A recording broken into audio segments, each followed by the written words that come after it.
Hello बच्चों, कैसे हो सब लोग। यूपी 21 क्लास में सभी का स्वागत है। और आज हम बात करने जा रहे हैं करंट अफेयर्स की। देखो बच्चों, ये करंट अफेयर्स तुम लोग के लिए बहुत ज़्यादा जरूरी होने वाली है और करंट अफेयर्स के लिए विशेष तौर पे तैयारी करो। इसी के लिए तुम्हें प्रतिदिन यहाँ पर वीडियो मिल रही हैं। इस चैनल पर अगर जानकारी अच्छी लगे तो इस चैनल को जरूर सब्सक्राइब करें, जिससे आगामी वीडियो से आपके लिए अधिक से अधिक फायदा हो सके उत्तर प्रदेश जैसे उत्तर प्रदेश पुलिस के एग्जाम में। देखो बच्चों, तैयारी बहुत अच्छे से करो, क्योंकि पुलिस की जो भर्ती है बहुत ही शीघ्र आने वाली है, बहुत ही जल्दी आने वाली है। और अब तुम देख रहे होगे कि पहले गवर्नमेंट की तरफ से, आयोग की तरफ से बहुत ज़्यादा समय दिया जाता था प्रिपरेशन के लिए, यानी नोटिफिकेशन आया और कम से कम 6 महीने 8 महीने बाद क्या हो रहा है, एग्जाम हो रहा है। जब ऐसी कंडीशन होती थी तो हमें तैयारी करने का बहुत अच्छा अवसर मिल जाता था, बहुत अच्छा समय मिल जाता था। लेकिन अब तुम लोग देख रहे होगे बेटा कि इस समय क्या हो रहा है, एग्जाम बहुत जल्दी हो रहा है। जल्दी होने का मतलब यह है कि 2-2.5 महीने में अगली एग्जाम की डेट आ जाती है और एग्जाम प्रारंभ हो जाते हैं।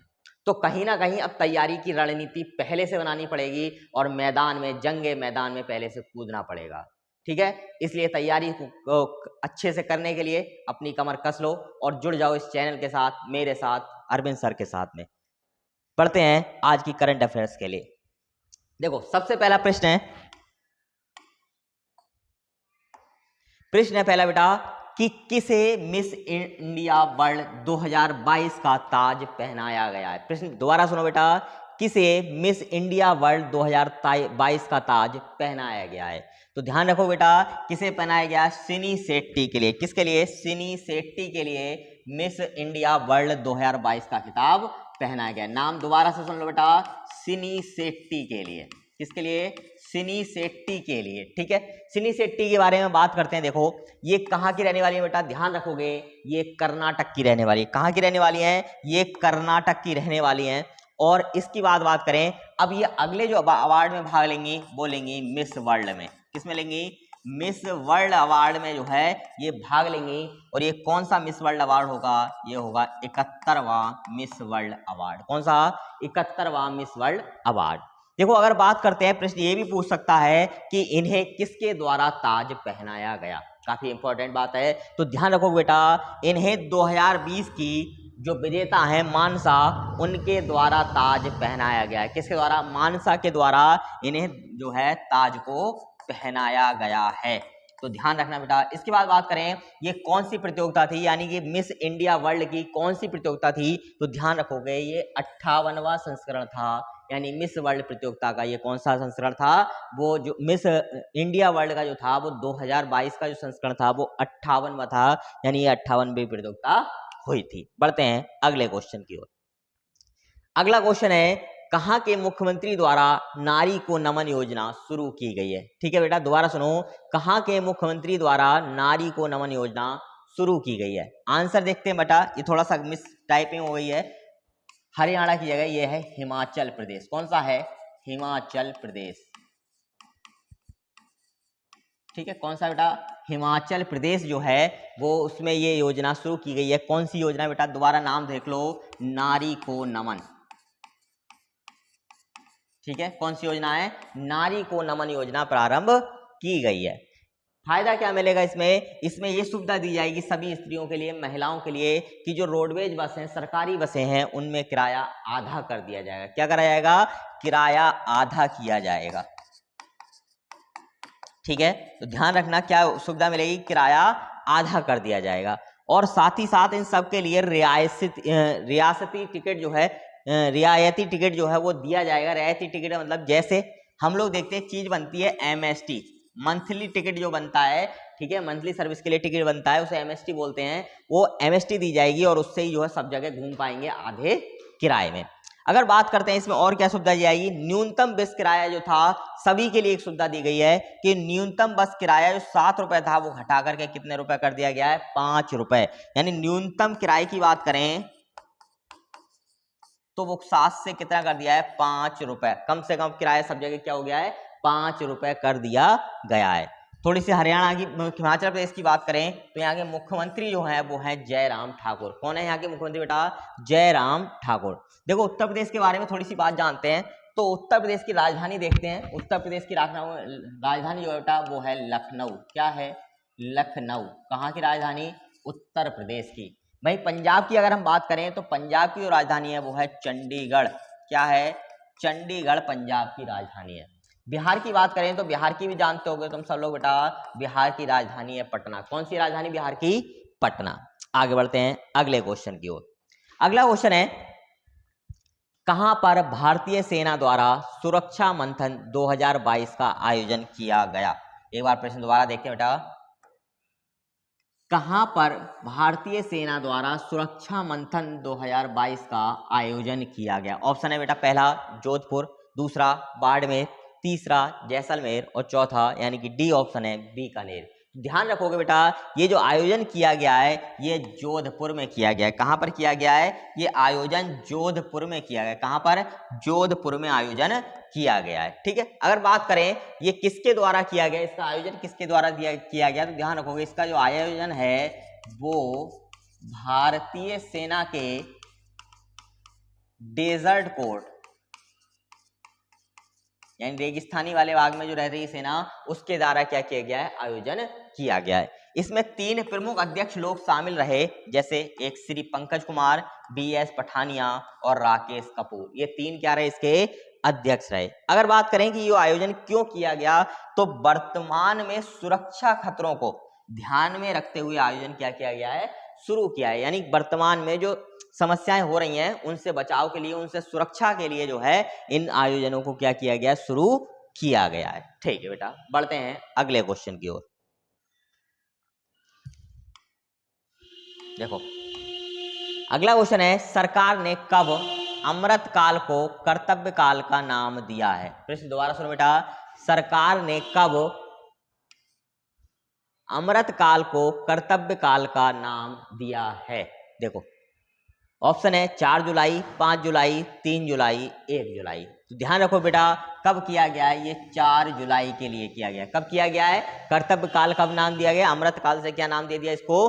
कर्तव्य काल। यानी पहले क्या हुआ करता था? पहले था अमृत काल और अब क्या कर दिया गया है? अब कर दिया गया है कर्तव्य काल। क्या कर दिया गया है? अब कर दिया गया है कर्तव्य काल। क्या नाम दिया गया? कर्तव्य काल नाम दिया गया है। ठीक है, देखो कब दिया गया? इसको दिया गया है 100 वर्ष पूर्ण होने के लक्ष्य को ध्यान में रखते हुए इस अमृत काल का नाम क्या कर दिया गया? अब कर्तव्य काल कर दिया है। क्या कर दिया है? कर्तव्य काल कर दिया गया है। देखो काम क्या है, अगर बात करते हैं, देखो अपने समय भारत जो है दुनिया का 40वां रियल टाइम ऑनलाइन लेन देन वाला देश है। यानी भारत में बहुत ज़्यादा ऑनलाइन ट्रांजेक्शन होते हैं और 40% जो ट्रांजेक्शन होते हैं यानी तुरंत के तुरंत पैसा ट्रांसफर करने के लिए वो कितने होते हैं? दुनिया के 40%। यानी दुनिया का हम 40% हिस्सेदारी रखते हैं इस मामले में, ऑनलाइन ट्रांजेक्शन के मामले में। अगर बात करें अमृत काल की, तो अमृत काल का जिक्र मोदी जी द्वारा किया गया था, वो सबसे पहले 2021 में किया गया। कब किया गया बेटा? 2021 में सबसे पहले जो है अमृत काल की बात कही गई है, इसके बारे में जिक्र किया गया था। चलो बढ़ते हैं नेक्स्ट क्वेश्चन की ओर।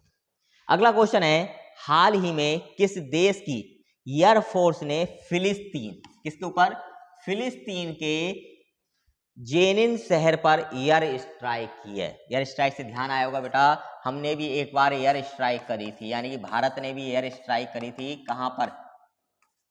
बालाकोट में। कहां पर करी थी? बालाकोट में एयर स्ट्राइक की गई थी। ध्यान आया बेटा तुम लोग के लिए? हाँ ठीक है। अगर बात करते हैं प्रश्न के जवाब की, तो इसका प्रश्न का सही जवाब है इजराइल। इजराइल और फिलिस्तीन में लड़ाई चलती रहती है।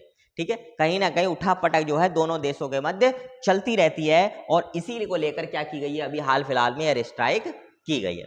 बात करते हैं इजराइल की, तो इजराइल जो है वो अरब में स्थित है। कहां पर स्थित है? इजराइल अरब का देश है, अरब कंट्री है, जिसकी राजधानी क्या है? जेरूसलम। ठीक है, जिसकी राजधानी क्या है? जेरूसलम है। और इससे 4 देशों की सीमाएं लगती हैं, मिस्र की, जॉर्डन की, लेबनान की और सीरिया की। मिस्र, जॉर्डन, लेबनान और सीरिया। इसके बाद बात करें, ये क्षेत्रफल की दृष्टि से विश्व का 149वां देश है। क्षेत्रफल की दृष्टि से बात करें बेटा अगर हम, तो ये विश्व का कौन सा देश है? 149 यानी 149वां देश है। ठीक है, यहाँ पर ये विश्व का एकमात्र देश है जहां पर यहूदी जनसंख्या रहती है या यहूदी जनसंख्या का बाहुल्य है। इसके बाद बात करें यहाँ की जो मुद्रा है वो है इजरायली नई शेकेल, इजरायली न्यू शेकेल बोला जाता है इसको अंग्रेजी में। तो यहाँ पर क्या है, इजरायली नई शेकेल जो है वो यहाँ की मुद्रा है। भाषा की बात करें तो यहाँ पर जो भाषा बोली जाती है वो हिब्रू भाषा बोली जाती है। कौन सी बेटा, हिब्रू भाषा बोली जाती है। आगे बात करें स्थापना कब हुई, देखो ये भी पहले गुलाम हुआ करता था और गुलाम से स्वतंत्रता मिली वो 14 मई 1948 के लिए, यानी हमसे एक साल लगभग बाद। 14 मई 1948 को क्या हो गया था, इजराइल जो है जो था वो स्वतंत्र हो गया था। लेकिन आज के समय में जो है इजराइल ने तकनीकी के मामले में बहुत ज़्यादा प्रगति करी है, बहुत ज़्यादा बेहतर जो है अपने आप को करा है। यहाँ की सेना ने भी अपने आप को बहुत ज़्यादा सुधारा है और बहुत अच्छे लेवल पर इस समय यहाँ की सेना क्या है, काबिज है या कह सकते हैं कायम बनी हुई है अपने लेवल को देखते हुए। बढ़ते हैं अगले प्रश्न की ओर। अगला प्रश्न है, हाल ही में किस राज्य में विश्व प्रसिद्ध श्रावणी मेले का उद्घाटन कहाँ किया गया है?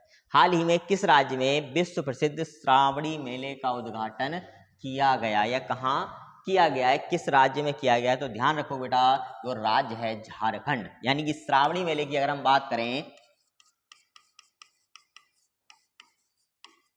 तो ये कहां पर आयोजित किया गया, झारखंड में। कहां पर आयोजित किया गया बेटा, ये झारखंड में आयोजित किया गया। और अगर झारखंड की बात करें तो ये झारखंड में जो लगता है वो देवघर में लगता है। कहां पर लगता है, देवघर। ये विश्व का सबसे लंबा धार्मिक मेला है जो लगभग 1 माह से भी ज्यादा चलता है, यानी पूरे श्रावण मास तक ये मेला जो है वो लगा रहता है। और हमेशा जो है ये विश्व के दूर दूर से लोग यहाँ पर आते हैं और आकर बाबा बैजनाथ को जो है जल चढ़ाते हैं, गंगा जी से जल भरते हैं। जैसे अगर हम बात करें उत्तर प्रदेश की, पश्चिम उत्तर प्रदेश की, तो लोग यहाँ पर हरिद्वार से जल लाते हैं और जल ला करके अपने अपने जो शिव मंदिर हैं उन पर चढ़ाते हैं। सेम कंडीशन यहाँ पर रहती है, यहाँ पर सुल्तानपुर से जल भरा जाता है और सुल्तानपुर से जल भर करके जो है यहाँ बाबा बैजनाथ को जल चढ़ाया जाता है। बाबा बैजनाथ को जल चढ़ाने की बात करें तो इसलिए चढ़ाया जाता है क्योंकि ये 12 ज्योतिर्लिंग में से एक है, यानी बाबा बैजनाथ जो हैं वो क्या है, 12 ज्योतिर्लिंग में से एक हैं। और इसी मंदिर पर जल चढ़ाने के लिए क्या करा जाता है, भीड़ लगती है, लोग आते हैं, पूरे श्रावण मास में आते हैं और इसीलिए इस नाम क्या रखा गया मेले का, श्रावण मेला।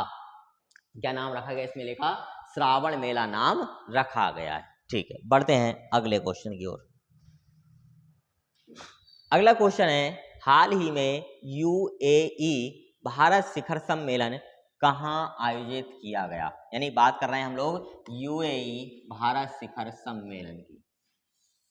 ठीक है, प्रश्न है कि हाल ही में यूएई भारत शिखर सम्मेलन कहाँ पर आयोजित किया गया? तो बेटा ध्यान रखोगे, ये जो किया गया है ये आबू धाबी में किया गया। कहाँ पर, आबू धाबी में किया गया है। अगर बात करें यहाँ की यूएई की तो ये संयुक्त अरब अमीरात की राजधानी है। क्या है आबू धाबी? संयुक्त अरब अमीरात की राजधानी है। साथ ही साथ अगर बात करते हैं इसकी यूएई की तो दुनिया का तीसरा सबसे बड़ा धन संपन्न वाला देश है, यानी धन को जिसके पास इकट्ठा है ऐसा देश है, क्योंकि यहाँ पर पेट्रोलियम के भंडार भरपूर मात्रा में बने हुए हैं, इसीलिए यहाँ पर ऐसा है। बात करें कहाँ पर स्थित है, किस महाद्वीप में स्थित है, तो ध्यान रखोगे बेटा ये एशिया महाद्वीप में स्थित है। कहाँ पर स्थित है, ये एशिया महाद्वीप में है। ठीक है, कहाँ पर स्थित है, एशिया महाद्वीप है। और यहाँ पर जो सबसे ज्यादा मिलते हैं वो क्या मिलता है, तेल के भंडार या पेट्रोलियम के भंडार। ठीक है, तेल भंडार भरपूर मात्रा में पाए जाते हैं। राष्ट्रपति की बात करें, यहाँ के जो राष्ट्रपति हैं वो खलीफा बिन जायद हैं। कौन है, खलीफा बिन जायद यहाँ के क्या बने हुए हैं, राष्ट्रपति इस समय बने हुए हैं। यूएई की बात करें तो ये 7 अमीरात से मिलकर बना हुआ एक संघ है। क्या है, 7 अमीरातों से मिलकर बना हुआ एक संघ है। चलो बढ़ते हैं अगले क्वेश्चन की ओर। अगला क्वेश्चन है बेटा, भारत की किस यूनियन आईटीआई मिनिस्टर ने भारत का 6G इंटरनेट अलायंस लॉन्च किया है?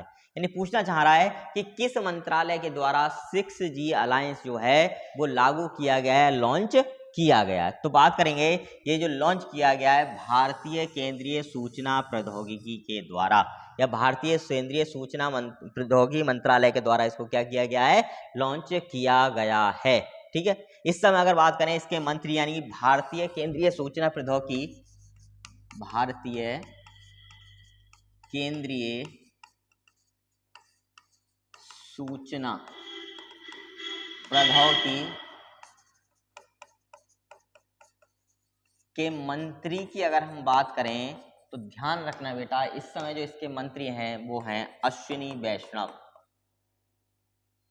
ठीक है, कौन है? अश्विनी वैष्णव जो हैं वो यहाँ के क्या हैं? मंत्री बने हुए हैं। अश्विनी वैष्णव मंत्री हैं। काम क्या इसका? इसका काम है 6G के मानकों का निर्धारण करना। यानी 6G जो चलाया जाएगा वो किन किन मानकों पर आधारित होगा, उसको चलाने के लिए कौन कौन से मानक चाहिए, इस बात का जिक्र किया गया है। चलो आगे बढ़ते हैं अगले क्वेश्चन की ओर। अगला क्वेश्चन है, हाल ही में किस बैंक ने देश भर में 34 ट्रांजैक्शन बैंकिंग केंद्र लॉन्च किए? दोबारा सुनो प्रश्न बेटा, हाल ही में किस बैंक ने देश भर में 34 ट्रांजैक्शन बैंकिंग केंद्र लॉन्च किए हैं? ध्यान रखना बेटा, वो बैंक है SBI। कौन सी बैंक है? SBI, जिसको हम सब लोग जानते हैं स्टेट बैंक ऑफ इंडिया के नाम से। State bank of India. ठीक है, क्या नाम से जानते हैं? स्टेट बैंक ऑफ इंडिया के नाम से जानते हैं। इस बात की बात करें तो इसने अपना 68वां स्थापना दिवस मनाया। क्या करा है? अपना 68वां स्थापना दिवस मनाया है। साथ ही साथ अगर अध्यक्ष की बात करें तो इसके अध्यक्ष हैं दिनेश खारा। कौन है इसके अध्यक्ष? दिनेश खारा इसके क्या हैं? अध्यक्ष बने हुए हैं।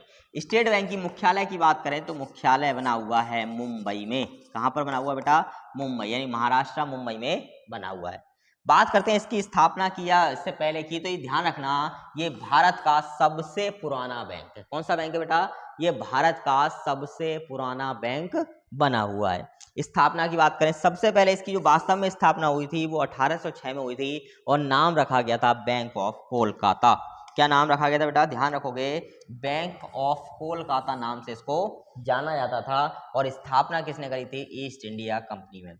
लेकिन अब ये पूरी तरीके से भारतीय कंपनी है, भारतीय बैंक है और इसका पूरा स्वामित्व जो है वो भारत सरकार के पास में मौजूद है। नामकरण कब हुआ? यानी स्टेट बैंक ऑफ इंडिया जो है नाम, वो कब रखा गया? तो ध्यान रखना, ये नाम रखा गया था 1 जुलाई 1955 के लिए। कब नाम रखा गया बेटा? 1 जुलाई 1955 में इसका क्या रखा गया? नाम रखा गया था। ये थी आज की करंट अफेयर्स। कल फिर मिलते हैं एक नई करंट अफेयर्स की वीडियो के लिए। तब तक के लिए आप इस चैनल को सब्सक्राइब कीजिए और समस्त वीडियो जो अब तक अपलोड हुई हैं चैनल पर उनको देखिए, जिससे कि आपकी करंट अफेयर्स और अन्य सब्जेक्ट काफ़ी मजबूत हो सकें। फिर मिलते हैं कल एक नई वीडियो के साथ में। जय हिंद।